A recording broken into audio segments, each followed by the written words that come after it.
Video then. It's about Congre's debate, which I'm starting right now. Okay, Ponce rising the affirmation of item 20, which is a bill to require psychiatric evaluations for all persons aiming to purchase firearms to substantially reduce the number of psychologically related shootings. So I'm going to begin by stating the opposition of the problem with this bill, which could possibly be that the psychiatric evaluation would not last longer than 3 hours, which means there might not be like a long enough amount of time to seriously evaluate whether or not this firearm purchaser would result in a psychologically related shooting.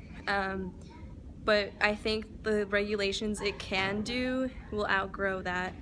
Now we know from the media that a large majority of mass shootings are dismissed by reason of insanity. We've seen this in the 2012 during the Batman movie theater shooting. We've seen this in previous school shootings that plague America.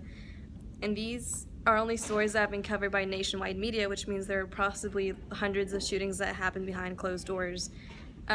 Regulations in firearms have been a heated and controversial topic in recent years, causing a disunity in America.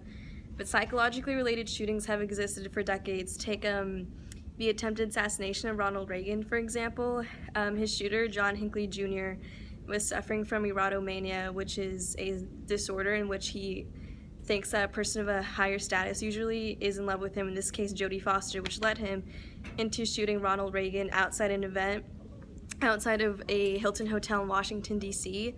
And then he was later found not guilty by reason of insanity, but if this bill had been implemented at that time, that event would have never happened, as well as many other events related to psychologically related shootings.